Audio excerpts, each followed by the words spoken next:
everybody. G Bear out in the desert, July 4th. Happy Independence Day to everybody, especially those who've served or are serving currently. We appreciate your service. We veterans are the most appreciative of the people that are still in the military.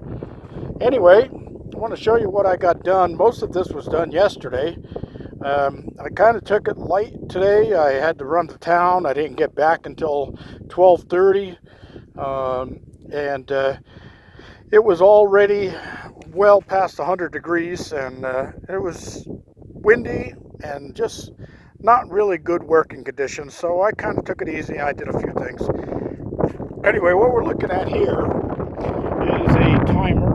It's a battery-powered timer showing at 7:37 p.m. right now. And it's showing that I've got it set that it'll come on in 3 more days. I set it for every 4 days yesterday. And this is running off the 55 gallon, and I have hydroponic nutrients in that water. And then this runs down to the orchard here. And then it tees off at this point. And it runs into little 1/4-inch drip tubes that go to each plant. I've got those anchored so that they're right at the base of the tree itself. And you see fresh growth on here. Almost everything was gone. Something got into my greenery here. I think it might have been locusts. I've seen a couple of the flying grasshoppers around, so it's a possibility that's what it was. They flew through here and they just devastated everything. Anyway, I gave them some nutrients and they're all coming back. I got the greenery popping back off of these things. So hopefully I've saved them. Something did clean out all of my peaches. They're all gone. It kind of bums me out. I love peaches. The apples are still here, but they haven't grown any. They're just small, and well, actually, they're a little larger than they were. I gave all of these some good nutrients. Over here, we can see that this plum tree is doing fairly decent. And the cherry tree is wiped clean, but I gave it some nutrients, and I see some fresh life starting to come out of it. Same thing over here. You can see the wind is blowing right out of the west right now. I hope it's not too much to drown this out. But yeah, that plum tree has taken a turn for the worse. This apricot is doing fine, except it's not producing anything yet. But it's only its first year. We'll give it some time and nutrients to see what we can get out of there. Anywho, we're going to move on down. I'm going to show you. I have a roof on the shed, or the first cabin. And my ladder is still back here because I still have to put the ridge cap on. And as you can see right there on the corner, let me see if I can zoom that in. You can see one overhanging there. I started doing a certain type of ridge cap, but I didn't like that, so I'm going to go back to the old style. But at 106 degrees today, it was just too hot to be up there on the roof, so I took some time off. I'm going to move over here outward. As you can see, the skies are clear. A little bit of haze over the mountains. There's going to be a lot of fireworks tonight. That area right there, usually on the 4th of July, just completely lights up from the end of that mountain right there all the way over to about right where you see that white area there. It's all lit up. And then Hellendale is off that way, and they have quite a few. Anyway, from here, you can get a good look and see that the roof is on the cabin. And I am rainproof. There's talk of possible monsoonal moisture coming through here by the end of the week. And I wanted to make sure that nothing on the inside got damaged, so I got that on there. Again, my solar panels are here. I'm going to leave these two hooked up. I got one more that's hooked up to the back of the van right now, giving me extra power to run power tools. And then this little section right here where you see the cinder block, I just laid those out to see my size. That's where I'm going to be putting the electric room. And that's going to house all the batteries and so forth and so on for the off-grid solar.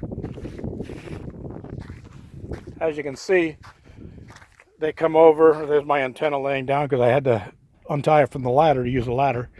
The room is going to come right to the side of the window right there. And I bought all the other trim wood also to finish the trim out on this. There's a piece that goes over every one of the seams. Those seams will be caulked, and then a piece of 1x3 placed over them, and then the 1x3 caulked on both sides so it'll make it weather tight. And then up there on the ridge, on the bottom of the caps, the eave caps, there's another piece of metal that goes on there and seals that off so that it doesn't get weathered.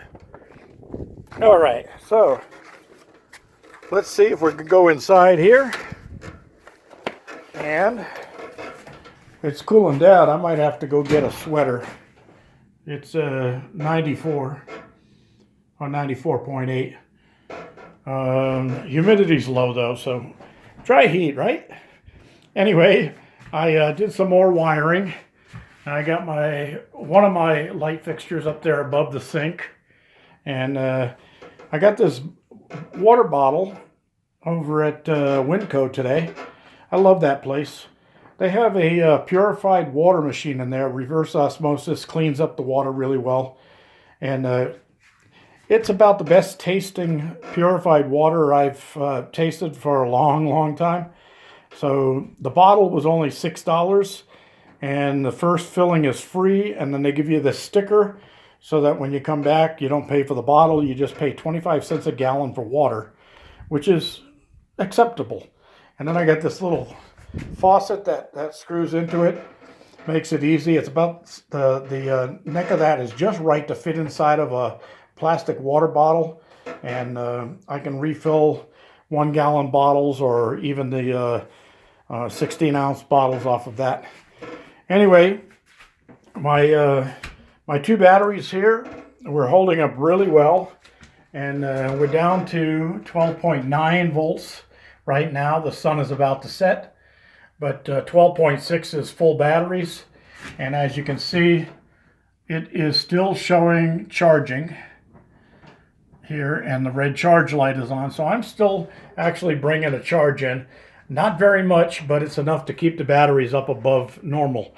Now with 4 of those batteries, I'll be running 464 amp hours, which is about 14 hours of battery power at 25 amps.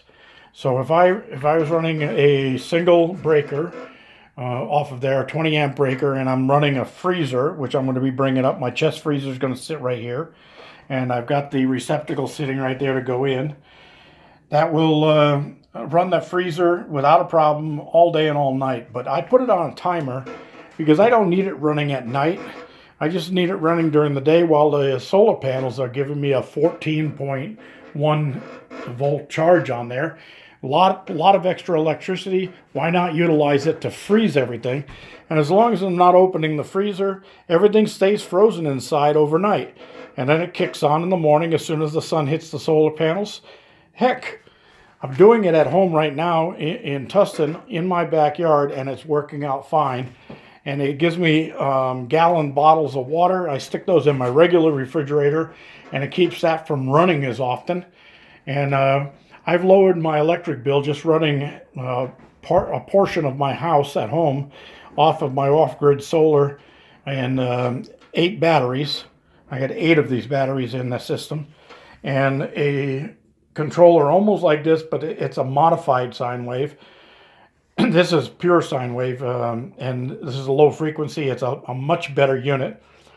But the one I'm using at home actually dropped my electric bill from $156 a month down to $54 a month. So that's worth it.